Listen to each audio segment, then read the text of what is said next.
Bowling Green State University. Beauty. Beauty in nature.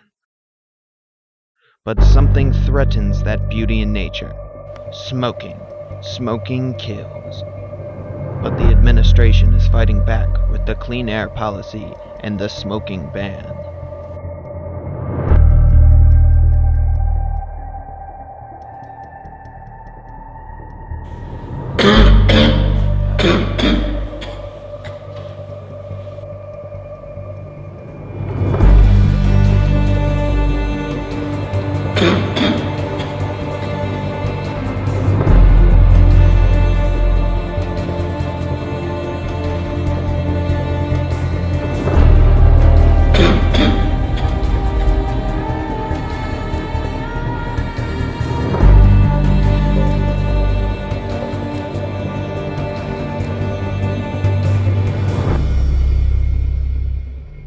If Per Lorenz were around today and did a documentary about Bowling Green State University's administration policies, it would look like something you just saw. Note the dramatic narration and the dramatic music. These were often found in his work. Now, before we look too closely at his work, let's look at how he got his start. Per Lorenz was born December 11, 1905 in Clarksburg, West Virginia as Leonard McTaggart Lorenz. His father, Per Hansen Lorenz, was a printer and publisher of high school and college yearbooks. His mother, Alma McTaggart Lorenz, was a professional singer. When Leonard began to write, he adopted his father's name, Per, instead of Leonard. Lorenz loved music and played the violin. Lorenz went to West Virginia University, but he dropped out before he graduated and moved to New York City. In 1925, Lorenz got a job as an editor of the Edison Lamp Sales Builder.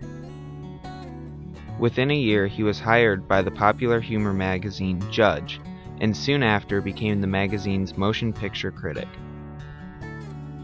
Lorenz was writing film criticisms for New York Evening Journal newspaper and magazines such as Vanity Fair, Town and Country, and McCall's. His directness and honesty got himself fired almost as often as he was hired. Lorenz was fascinated by the Roosevelt presidency. While working at Vanity Fair, he tried to raise money for a film called The Roosevelt Year that was a newsreel about the tragic events going on in our country. These events included the foreclosure on homes and farms, the failure of banks, and the migrants from both industry and farms riding the freight trains west. Lorenz was unable to get money to make the film, so he turned it into a book instead. His book really showed what America was going through during the Depression. In 1931, Lorenz married actress Sally Bates. Per Lorenz was described as someone who was never satisfied with holding just one job at a time. He used a lot of wide shots, capturing images for what they were. Wide shots allowed him to capture action as it was happening. If he used close-ups, he would only be focusing on one person, and he may miss reactions of the people around them.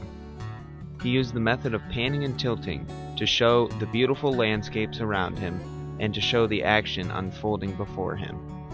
He heavily relied on music to dramatize his films. He used voiceovers to tell the story without distraction. He enjoys the beauty of nature and would prefer to shoot in that setting instead of in a city. He heavily relies on the theme of community and working together in his films. After his time making newsreels, Lorenz began making documentary films. He made 3 distinctive works that greatly influenced documentary cinema. These were called Films of Merit. The Department of Agriculture was interested in making films that would illustrate for the public the crises the nation was facing. Their hope was the films would demonstrate the necessity of the New Deal and help to win support for its controversial programs. Lorenz came to the attention of the Department of Agriculture and the Resettlement Administration because of his interest in Roosevelt and the New Deal, and his concerns with the environmental problems that faced the United States and their impact on the country's fiscal position. Not only had he written an extensive article on the Dust Bowl for Newsweek, he had also attempted to persuade Hollywood to make a film about the situation. These factors made him an attractive candidate to head up the government's public relations film campaign, and he was hired in June of 1935.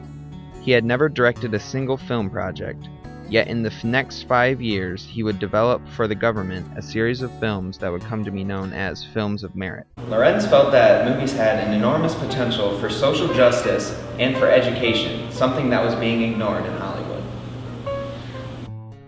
In 1935, he became a film consultant for the Resettlement Administration, where he convinced the administrator, Dr. Rexford Guy Tugwell, to finance his film about the Dust Bowl. This film would be called The Plow That Broke the Plain, and it told of the destruction of farmland in the Midwest.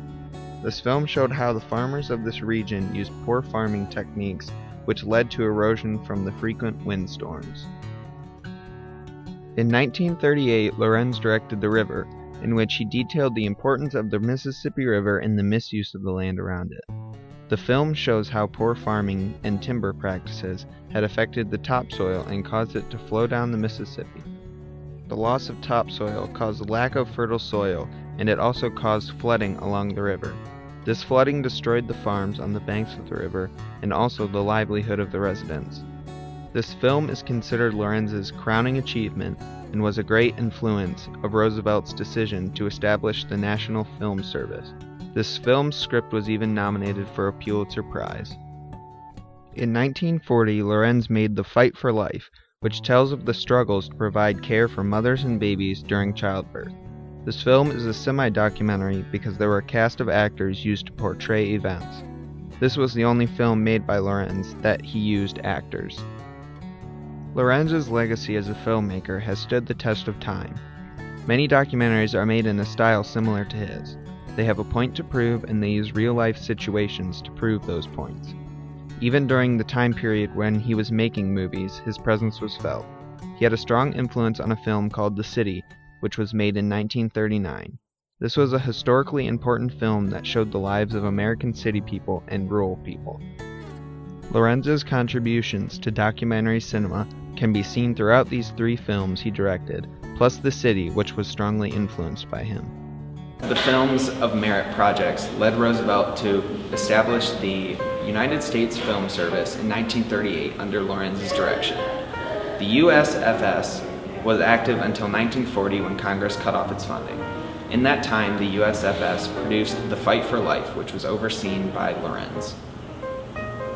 The International Documentary Association named its Père Lorenz Film Festival and its grand prize in honor of Lorenz. This prize is granted to individuals whose work best represents the democratic sensibility, activist spirit, and lyrical vision of Lorenz. After his career, Lorenz lived a quiet life outside of New York City and left a lasting legacy on film.